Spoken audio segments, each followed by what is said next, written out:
Witamy Was w programie Wiking i Wilkołak w podróży. Kontynuujemy naszą wycieczkę po twierdzy Kłodzko. Tym razem pokażemy chodniki kontrminowe, zwane potocznie podziemnym labiryntem. Są one jedną z najciekawszych atrakcji kompleksu twierdzy, jak i całego miasta Kłodzko. Ta kilometrowa podziemna trasa to tylko część sieci chodników kontrminowych rozciągających się na przedpolach twierdzy. Do czego służyła? O tym dowiecie się w programie.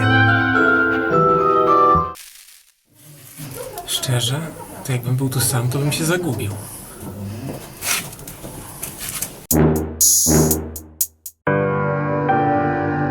Podziemny labirynt murowanych tuneli o wysokości od 190 do nawet 60 cm zwiedza się wraz z przewodnikiem. Korytarze były dawniej nieodłącznym elementem twierdzy.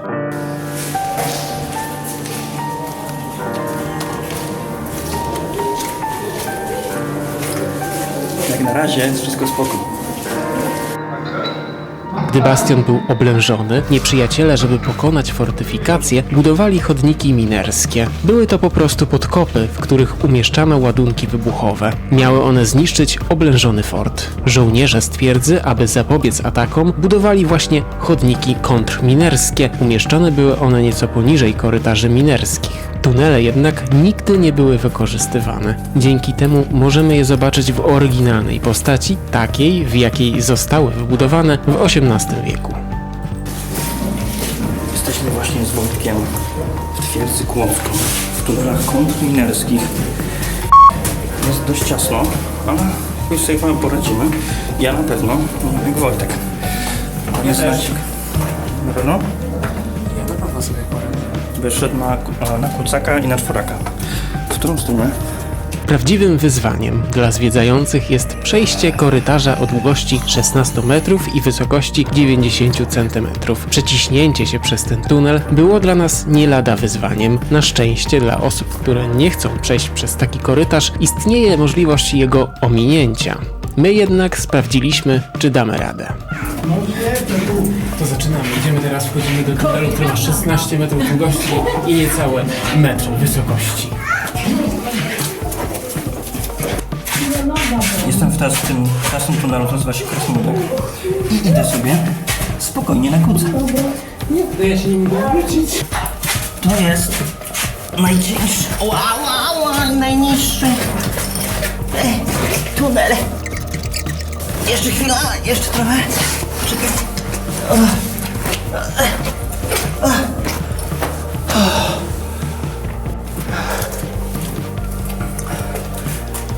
O Jezu, mnie strasznie powyginało.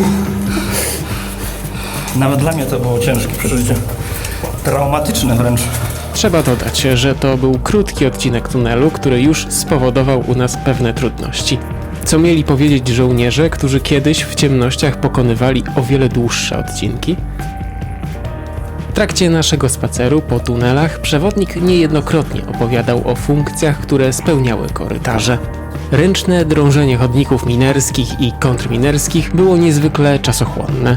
Aby wysadzić mur twierdzy, czy też pozycję wroga, trzeba było użyć ogromnej ilości prochu. Jedna bomba minowa składała się nawet z 2 ton prochu. Utrzymaniem i budową nowych chodników zajmowała się specjalna kompania tzw. minerów. Byli to żołnierze o górniczym i ciesielskim fachu.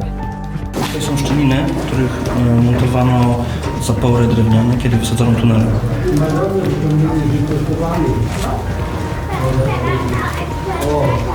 Zwiedzanie tuneli trwa około godziny. Temperatura w podziemiach wynosi około 8 stopni. Trzeba zaopatrzyć się zatem w cieplejsze ubrania. Szczególnie latem można przeżyć niemały szok termiczny, wychodząc na zewnątrz.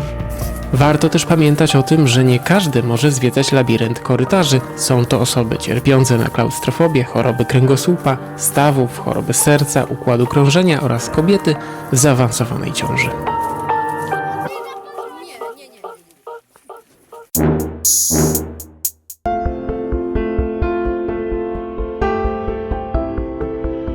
Opuszczając główną część twierdzy Kłodzko, nie można pominąć lapidarium.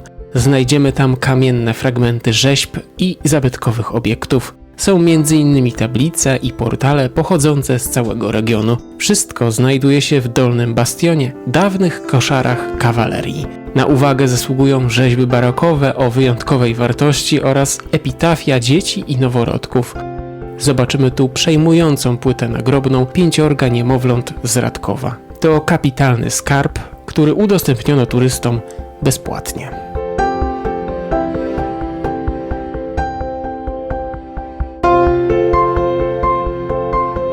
Zasubskrybujcie kanał, włączcie dzwonek, aby nie przegapić żadnego nowego filmu. Do zobaczenia!